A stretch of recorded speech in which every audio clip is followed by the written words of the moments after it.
Hello मेरे UP board वाले बच्चों, खास और खास सिर्फ और सिर्फ आपके लिए मैं एक सीरीज में आपके लिए लेकर आया हूं जो होने वाली किसकी प्रीवियस ईयर की।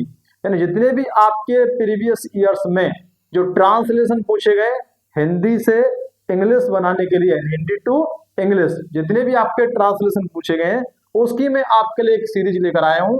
तो हो जाओ तैयार, हो जाओ तैयार। आपको मार्क्स फुल में से फुल मैं दिला कर रहूंगा आपके लिए, ठीक है ना। तो यूपी बोर्ड वाले बच्चों, आप बिल्कुल भी किसी भी तरह की टेंशन ना लें। आपके लिए अब स्टार्ट मैं कर रहा हूं क्या, ट्रांसलेशन सीरीज आपके लिए स्टार्ट कर रहा हूं। कौन सीरीज है? ट्रांसलेशन। और ये हम पहले कौन सी करेंगे? अब तक जो प्रीवियस ईयर में पूछे गए हैं पहले हम उनको करेंगे। देन उसके बाद हम करेंगे क्या, अब इसके साथ ही हम क्या लेके चलेंगे, हम ग्रामर में जितने आपके क्वेश्चन पूछे गए, ग्रामर का जो सेक्शन है पूरा 10 मार्क्स का, वो पूरा हम लेकर चलेंगे। ग्रामर में क्या आता है, जैसे कि आपका नरेशन, नरेशन से एक क्वेश्चन पूछा जाता है नहीं कि नहीं? बताइए, पूछा जाता है कि नहीं? नरेशन का एक क्वेश्चन पूछा जाता है जो कि कितने मार्क्स का है? 2 मार्क्स का है। कितने का? 2 मार्क्स का। देन उसके बाद क्या पूछा जाता है बताइए? एक वॉइस से क्वेश्चन पूछा जाता है, एक्टिव एंड पैसिव वॉइस से, वो भी कितने मार्क्स का है? 2 मार्क्स। ये भी 2 मार्क्स, ठीक है। देन उसके बाद क्या पूछा जाता है आपको? पंक्चुएट। क्या? पंक्चुएट। पंक्चुएट से भी क्वेश्चन आता है, वो भी कितने मार्क्स का है? 2 मार्क्स का, ठीक है। कितने मार्क्स का? 2 मार्क्स। तो इसी तरह से जो ग्रामर का जो सेक्शन है तो पूरा सेक्शन कंप्लीट करने वाले, और ट्रांसलेशन आपका कितने मार्क्स का है? यह है आपका 4 मार्क्स का। तो टोटल आपका कितना हो गया? आपका 10 मार्क्स का आपका ग्रामर होती है। ये नंबर आपके नहीं कटने वाले, ये मार्क्स आपके बिल्कुल भी नहीं कटेंगे। डेली इस क्लास को आपको क्या करना है? केवल फॉलो करना है, केवल देखना है बस आप, ठीक है। तो देखिए, ट्रांसलेशन करने वाले हैं ये केवल किसके लिए? Only UP board special. किसके लिए? केवल यूपी बोर्ड के लिए, ठीक है ना।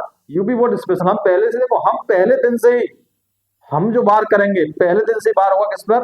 आपके डायरेक्ट एग्जाम पर बार करने वाले, जो आपके क्वेश्चंस पूछे जाते हैं पेपर में। यानी जो कहते हैं ना कि इंपोर्टेंट करा दीजिए, लास्ट में बोलते हैं अक्सर इंपोर्टेंट क्वेश्चन करा दीजिए। इंपोर्टेंट से ही हम स्टार्ट कर रहे हैं आपका, ठीक है। पूरा पूरा कैसे हो रहा है? इंपोर्टेंट क्वेश्चन से आपका स्टार्ट हो रही सीरीज आपके लिए, ठीक है। तो चैनल को सब्सक्राइब एंड शेयर करना ना भूलें और डेली इससे जुड़े आप, ठीक है। तो आज हम लेकर आए आपके पहला ट्रांसलेशन, जिसको हम ये पूछा गया था। देखिए, ये देखिए, translation, translate the following into English. यानी कि हिंदी में दिया जाएगा और पूछा किस में जाएगा, आपको उसको बनाना किस में? इंग्लिश में आपको इसे बनाना है, ठीक है। यानी इंग्लिश में आपको ट्रांसलेट करना है। तो ये जो क्वेश्चन ये पूछा गया था, और अब इसको हम क्या करेंगे, प्रीवियस एग्जाम्स में आपको जो आपको पूछा गया है, अगली बार से मैं क्या करूंगा, इसका मैं डेट भी आपके लिए लेकर आऊंगा, कब पूछा गया था, कौन सी ईयर में पूछा गया, ठीक है। तो आपको क्या करना है, जब कभी भी आप ट्रांसलेशन करने के लिए जाएं, जब कभी भी आप ट्रांसलेशन करने के लिए जाएं, तो आपको करना क्या है वो मैं आपको बता देता हूँ। 1 मिनट, पहले हम यहाँ पे एक अच्छा पेन सेलेक्ट कर लेते हैं जो आपको विजिबल हो। क्या आपको दिखाई दे रहा है? अगर ये आपको दिखाई दे रहा है तो हम फिर इसी से स्टार्ट करते हैं। बताइए, या फिर ब्लैक लें? ब्लैक भी ठीक लग रहा है, या ये वाला देते हैं? देखो, ये बताइए, ये आपको विजिबल है? कमेंट कीजिए जल्दी से। चलो ठीक है, इसी को लेते हैं, ठीक है। तो देखो, जब भी आप हिंदी से इंग्लिश में ट्रांसलेट करने के लिए जाएं, तो आपको कुछ नहीं है, कुछ चीजों का ध्यान रखना है आपको, ठीक है ना। तो ध्यान क्या रखना है? सबसे पहले आपको ये देखना है इसकी स्टार्टिंग कहां से हुई है। जहां से उसकी स्टार्टिंग हुई है वहां से लेकर के जहां इसका फुल स्टॉप है, यानी कि जो पूर्ण विराम लागू हुआ है, वहां तक आप उसे क्या करना, देखना है कि यहां से लेकर यहां तक हमें इसको क्या करना है, ट्रांसलेट करना है। तो अब इसमें देखिए किसके बारे में बात की गई है, यहां बात की गई है प्रयागराज के बारे में। किसके बारे में? प्रयागराज के बारे में। तो यहां पर एक सब्जेक्ट की तरह काम कौन करेगा? प्रयागराज करेगा। तो सबसे पहले क्या लिखेंगे? प्रयागराज। तो सबसे पहले सब्जेक्ट लिखा जाता है, तो हम लिखेंगे यहाँ पे क्या? प्रयागराज। और ध्यान रखना, प्रयाग जब भी कोई नाम आता है, जब भी कोई प्रॉपर नाम होता है, उसका जो फर्स्ट लेटर होगा वो कैसा होता है आपका? वो आपका कैपिटल में लिखा जाता है, ठीक है। प्रयागराज। तो हमने प्रयागराज लिखा। अब क्या, इतना लिखने के बाद आपको ये देखना है क्या इसमें कोई एक्शन हो रहा है? आपके सर इसमें कोई एक्शन नहीं हो रहा है, केवल इसके बारे में इंफॉर्मेशन दी जा रही है। यानी ये सिंपल टेंस है। और सिंपल टेंस किसमें बनता है आपका? सिंपल टेंस बनता है बी की फॉर्म के साथ। किसके साथ? बी की फॉर्म। बी की फॉर्म कौन सी होती है? As M R. As M R. ये भी आपको कब बताना है? जब एंड में अगर हा आ रहा है। क्या आ रहा है? हा। अगर हा है तो एज एम आर में से ही बनेगा। तो पीछे क्या आ रहा है, देखो हा आ रहा है, और हा होता तो वॉज वर्ब के साथ बनता। तो स्टोरी किसमें, प्रेजेंट में है, ठीक है।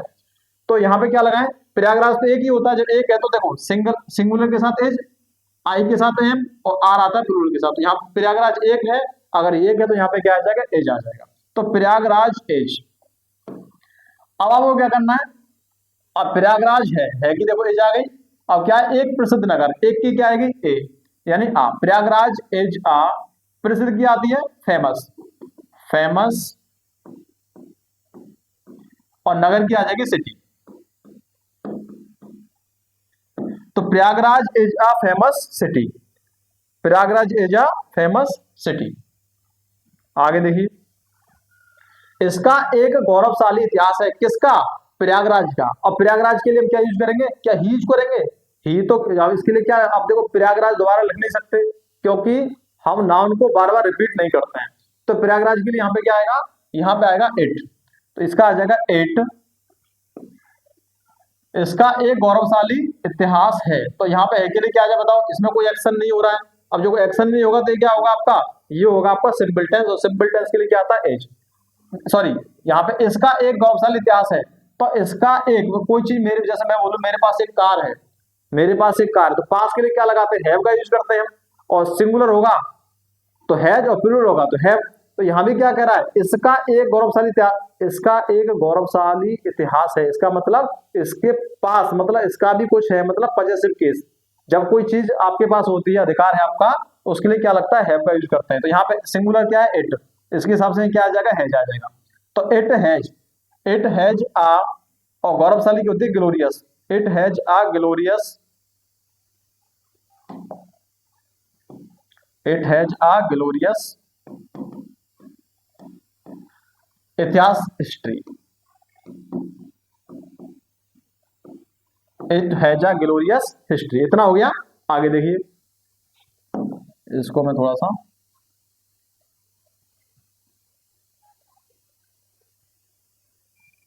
एक मिनट,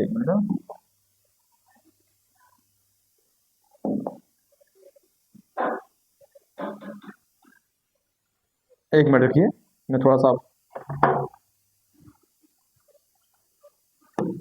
चलो इसको मैं स्टार्ट करते हैं।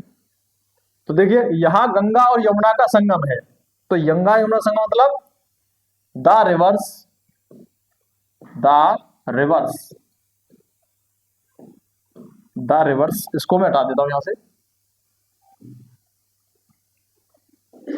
द रिवर्स कौन कौन सी है, the rivers Ganga,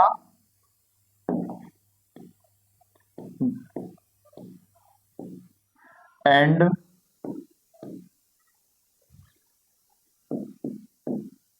Yamuna, the rivers Ganga and Yamuna. अब संगम है मतलब मिलती हैं, मीट हियर। इस बात को ऐसे भी तो कह सकते हैं, यहाँ गंगा और यमुना नदियां मिलती हैं, तो हमने क्या कर दिया इसको, the rivers Ganga and Yamuna meet here. आपको सेम ये कुछ वर्ड आपको नहीं आया तो अपनी भाषा में उसको चेंज कर दिया करो। आपको क्या करना है, उसी हिंदी को अपनी भाषा में चेंज कर लो, ठीक है। तो हमने क्या कहते, संगम हमने लिखा, वैसे संगम का कॉन्फ्लुएंस होता है, हम लिख सकते थे, लेकिन हमने क्या किया, इसको और सरल बना दिया, the rivers Ganga and Yamuna meet here. यहाँ उत्तर प्रदेश का उच्च न्यायालय है, किसका उच्च न्यायालय, उत्तर प्रदेश का। तो बात किसकी हो रही है, उच्च न्यायालय की। तो यहाँ क्या लिखेंगे, the high court, the high court of Uttar Pradesh, the high court of Uttar Pradesh is located, located here, ये लोकेटेड मतलब स्थित है, ठीक है, लोकेटेड हियर। यह एक स्वच्छ सुंदर नगर है। अब कैसा नगर है, इट इज आ, स्वच्छ मतलब clean, it is a clean and, सुंदर मतलब beautiful, and beautiful, beautiful city. ये इसका क्या होगा आपका, ये इसका ट्रांसलेशन हो चुका है, ठीक है ना। ये इसका हमने क्या कर दिया, ट्रांसलेशन हमने कंप्लीट कर दिया है, ठीक है।